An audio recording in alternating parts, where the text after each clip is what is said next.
and dearest Grace, may your union be strong, beautiful, and exclusive, so that other couples may see and realize the beauty of marriage and the purpose of marriage. May you build a home which would be a blessing, a channel of blessing to others and to your family. May you have children who would be a better or the best reflection of the good things that are in yourselves. And lastly, may you build a home that is built upon the rock of ages. Right?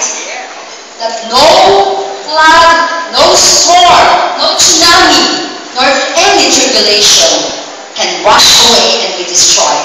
So to Ken and to Grace, 1,000 years of happiness and togetherness and a blissful marriage.